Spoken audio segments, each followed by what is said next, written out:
दुनियादारी is sponsored by नेक्स्टडोर hub. अपने business को ऑनलाइन लेकर आओ फ्री में। नेक्स्टडोर हब पे अपना दुकान ऑनलाइन करना है एकदम आसान।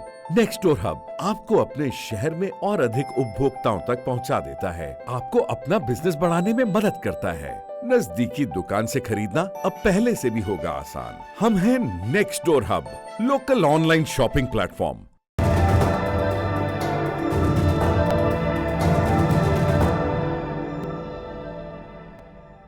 नमस्ते, मेरा नाम प्रतीक्षा है और आप देख रहे हैं दी ललन टॉप का ग्लोबल न्यूज बुलेटिन दुनियादारी। आज के एपिसोड की शुरुआत एक पहेली से करते हैं। बताइए, वो क्या चीज है जो नेपाल, श्रीलंका और मालदीव्स जैसे देशों में कॉमन है? वो क्या चीज है जिससे इन देशों में चीन को अपर हैंड दिलाया? इस पहेली का जवाब छुपा है कुछ नामों में, उन नामों के साथ जुड़ी हिस्ट्री में। वो हिस्ट्री जो बताती है कि it's all about the leaders. देश को डुबोने के लिए एक लीडर ही काफी होता है। सबसे पहले किस्सा हिंद महासागर में बसे द्वीपीय देश मालदीव से। यहाँ एक राष्ट्रपति हुए, अब्दुल्ला यामीन। 2013 से 18 के अपने कार्यकाल में अब्दुल्ला यामीन ने दो प्रमुख काम किए। पहला, भारत के नजदीकी रहे मालदीव्स को चीन के पाले में ले गए। दूसरा, चीन से भारी भरकम कर्ज लेकर मालदीव्स को पेचिंग का गुलाम बना दिया।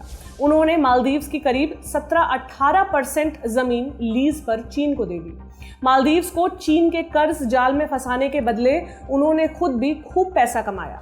2018 में चीन की लाख कोशिशों के बावजूद यामीन के हाथों से सत्ता निकल गई। उनकी जगह आए इब्राहिम मोहम्मद सोली।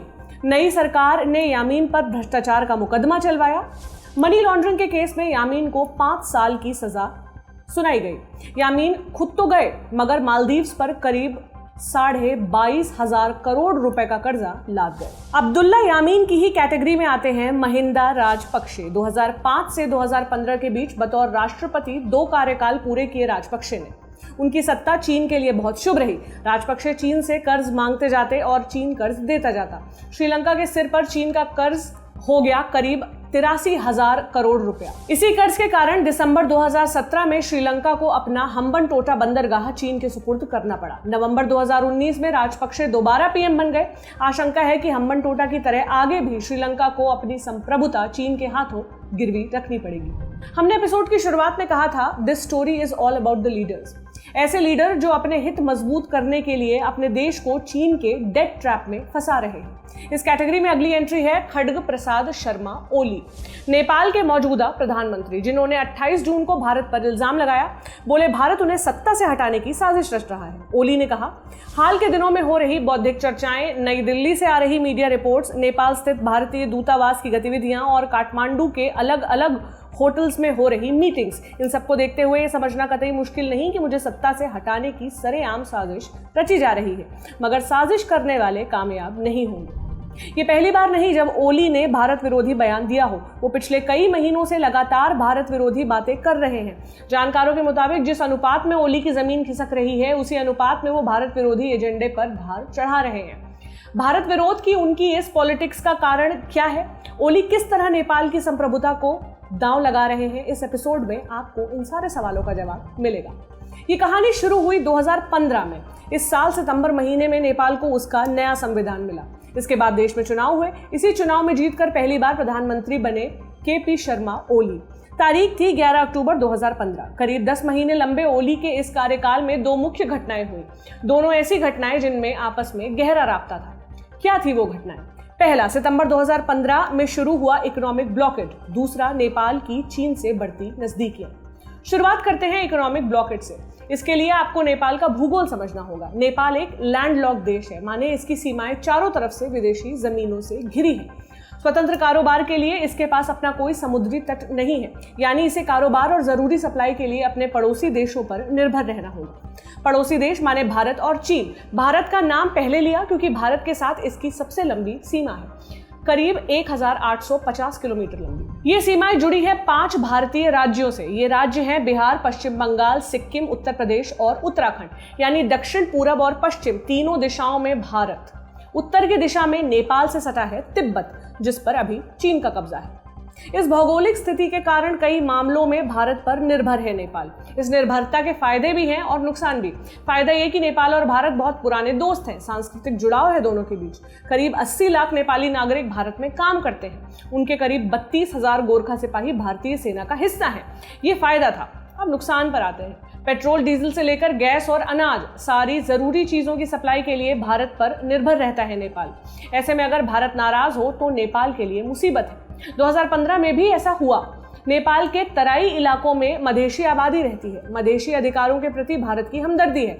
इन मधेशियों को नेपाल के नए संविधान से शिकायत थी। उनका कहना था कि संविधान में उनके साथ भेदभाव हुआ है। उन्होंने इसका विरोध करना शुरू किया। नेपाल के इस आंतरिक हंगामे का असर पड़ा भारत से सटी उसकी सीमा पर। यहाँ एक अनकहा आर्थिक ब्लॉकेज शुरू हुआ।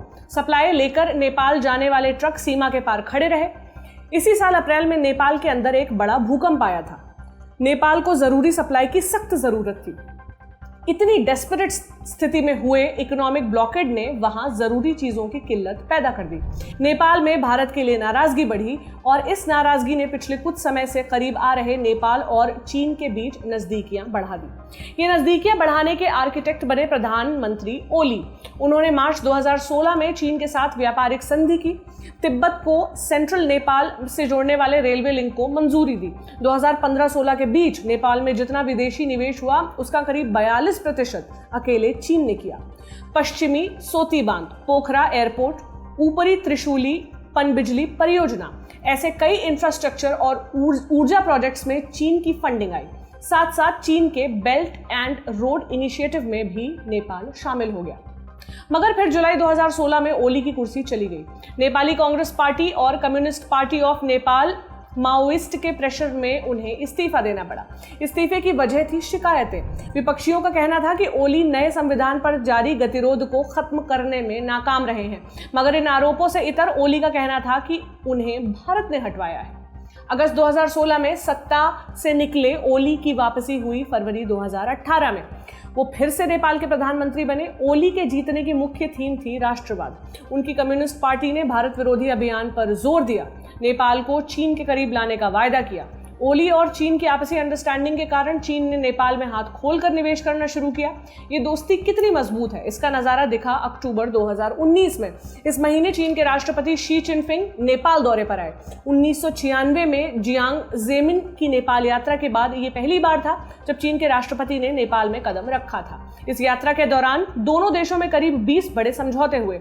इनमें कनेक्टिविटी, सुरक्षा, सीमा प्रबंधन, द्विपक्षीय कारोबार, नेपाली सामान की चीनी बंदरगाहों तक पहुंच, शिक्षा और पर्यटन जैसी चीजें शामिल थी। चीन ने कहा कि वो अगले 2 साल में नेपाल को करीब 3800 करोड़ रुपए देगा।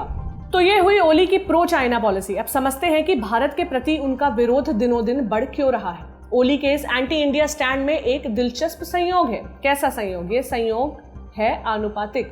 उधर नेपाल में ओली की सत्ता कमजोर हो रही है और इधर उनके भारत विरोधी बयान तेज हो रहे हैं। यह अनुपात कैसे काम कर रहा है इसको समझिए। ओली के राजनीतिक दल का नाम है नेपाल कम्युनिस्ट पार्टी, शॉर्ट में एनसीपी। इसके 2 मुखिया हैं, एक ओली, दूसरे पुष्पकमल दहल, जिनका प्रचलित नाम है प्रचंड। पार्टी के जॉइंट चेयरपर्सन होने के अलावा ओली प्रधानमंत्री हैं। उनके ऊपर दोनों में से एक पद को छोड़ने का दबाव है। एनसीपी की सबसे ताकतवर बॉडी है इसकी स्टैंडिंग कमेटी। यहाँ ओली अल्पसंख्यक है। ये पैनल पिछले कुछ महीनों से लगातार ओली पर एक पद छोड़ने का दबाव बना रहा है। प्रचंड समेत इस कमेटी के कई सदस्य खुलकर ओली विरोधी बयान दे रहे हैं। इस दबाव को काउंटर करने के लिए ओली कर रहे हैं भारत विरोधी एजेंडे का इस्तेमाल। लिपुलेख, काला पानी और लिम्पियाधुरा पर भारत से भिड़ना, दशकों पुराने सीमा विवाद को बातचीत से सुलझाने की जगह इसे नेपाली अस्मिता का सवाल बनाना, नया राजनीतिक मानचित्र लाना, उसे संसद में पास कराना। जानकारों के मुताबिक ये सब सत्ता बचाने की खातिर कर रहे हैं ओली। वो साबित करना चाहते हैं कि भारत के खिलाफ खड़े होने, उससे बैर मोल लेने का मादा बस उन्हीं के पास है। ओली को लग रहा है भारत के खिलाफ सीधा मोर्चा खोलना उन्हें बचा लेगा। इस आत्मविश्वास के बूते वो अपनी पार्टी को भी नजरअंदाज कर रहे हैं। मसलन अभी 26 जून की मिसाल लीजिए। इस दिन एनसीपी की स्टैंडिंग कमेटी ने एक बैठक बुलाई। मीटिंग का वेन्यू तय हुआ ओली का आधिकारिक आवास। ओली मीटिंग में आने की बात कहकर गायब हो गए। गायब इसलिए हुए क्योंकि उन्हें पता था मीटिंग में वो घेर लिए जाएंगे। अब खबर है कि पार्टी उनकी छुट्टी करने की तैयारी कर रही है। ऐसा नहीं कि नेपाल में भारत से नाराजगी रखने वाले अकेले ओली ही हैं। वहां भारत से बहुत सारी शिकायतें हैं, आम लोगों में भी और नेताओं में भी। मगर एक बड़ा वर्ग मानता है कि भारत से बिल्कुल बिगाड़ लेना समाधान नहीं है। आप 3 दिशाओं में घिरे अपने पड़ोसी के साथ बिल्कुल वास्ता खत्म नहीं कर सकते, वो भी चीन जैसे देश के बूते। चीन पहले खुले हाथों से कर्ज देता है, फिर उस कर्ज की वसूली में आपको रहन रख लेता है। ओली समझे न समझे, नेपाल की राजनीतिक पार्टियां इस खतरे को अच्छी तरह समझ रही हैं। नेपाल कांग्रेस जैसे राजनीतिक दल प्रो चाइना पॉलिसी पर कई बार अपना संशय जता चुकी है। ओली के भारत पर लगाए आरोपों को भी विपक्ष ने नकार दिया है। उनका कहना है कि पार्टी में मचे अंतर्कलह को रोकने में नाकाम रहे ओली भारत पर झूठा इल्जाम लगा रहे हैं। विपक्ष के मुताबिक ओली की सरकार वैसे भी गिरने ही वाली है। ऐसे में ओली विक्टिम कार्ड खेल रहे हैं, सोच रहे हैं भारत पर उंगली उठाकर जनता की सहानुभूति हासिल करेंगे, दिखाएं कि भारत विरोधी स्टैंड लेने के कारण उनकी सत्ता जा रही है। चीन के इरादे किसी से नहीं छिपे। ऐसे में नेपाल के साथ रिश्ते सुधारने का जिम्मा अकेले नेपाल का नहीं है, जिम्मेदारी भारत की भी है। कंस्ट्रक्टिव बातचीत से विवाद सुलझाना, नेपाल की शंकाओं और शिकायतों को समझना, उसका भरोसा जीतने की कोशिश करना, द्विपक्षीय सहयोग का विस्तार करना, इन सब में भारत का भी हित है। जैसे भारत से दुश्मनी मोल लेना नेपाल को डुबोएगा, ऐसे ही नेपाल को खो देना भारत के लिए भी समझदारी वाली बात नहीं कही जाएगी। ये था दुनियादारी में बड़ी खबर का सेगमेंट। अब बारी सुर्खियों की। पहली सुर्खी पाकिस्तान के कराची से है। 29 जून की सुबह कराची स्थित पाकिस्तान स्टॉक एक्सचेंज पर आतंकी हमला हुआ। हमले में 5 सुरक्षा बल और 1 नागरिक की मौत हो गई। 4 आतंकी भी मारे गए। इस हमले की जिम्मेदारी ली है बलूचिस्तान लिबरेशन आर्मी ने। अभी मामले की जांच होनी है। जांच में जो भी सामने आएगा हम आगे के एपिसोड्स में आपको बताएंगे। दूसरी सुर्खी है फ्रांस से। यहाँ जर्मनी से सटी सीमा के पास है फेसनहाइम न्यूक्लियर पावर प्लांट। ये प्लांट 4 दशक पुराना है। इसकी शुरुआत हुई 1977 में। अब खबर आई है कि 30 जून को ये प्लांट बंद हो जाएगा। इसके पीछे वजह है न्यूक्लियर लीक जैसी आशंकाएं। 2011 में जापान के फुकुशिमा प्लांट में दुर्घटना हुई थी। इसके बाद से ही फेसनहाइम प्लांट का लगातार विरोध हो रहा था।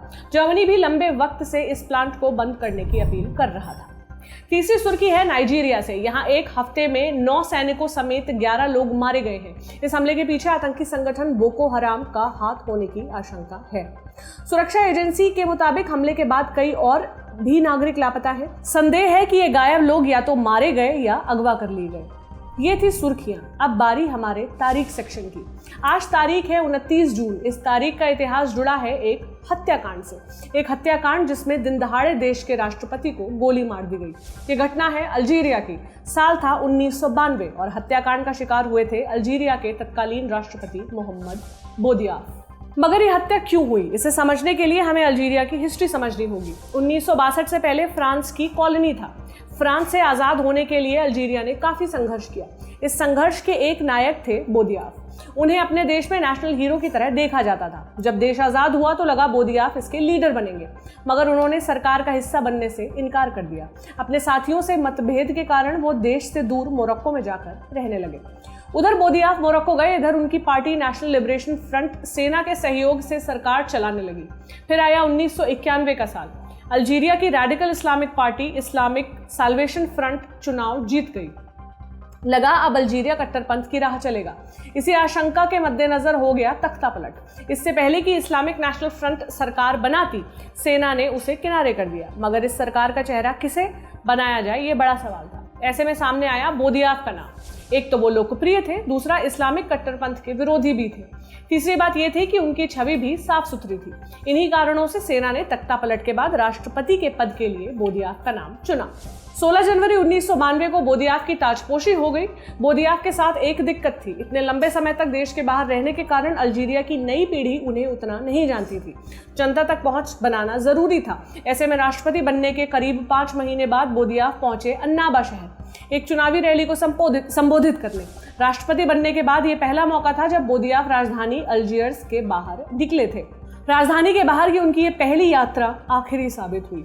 रैली के दौरान मिलिट्री यूनिफॉर्म पहने एक हमलावर ने बोदियाफ के सिर और पीठ में गोली मार दी। इस हत्या के पीछे इस्लामिक कट्टरपंथियों का हाथ था। मालूम है जिस घड़ी बोदियाफ को गोली लगी उस वक्त वो क्या कह रहे थे? वो कह रहे थे, हमें पता होना चाहिए कि इंसान की जिंदगी बहुत छोटी है, एक दिन हम सबको मरना है, तो फिर सत्ता से इतना मोह क्यों रखना। आज की दुनियादारी में बस इतना ही। कल मिलेंगे एक नए एपिसोड के साथ। हमें देखने के लिए आपका बहुत बहुत शुक्रिया।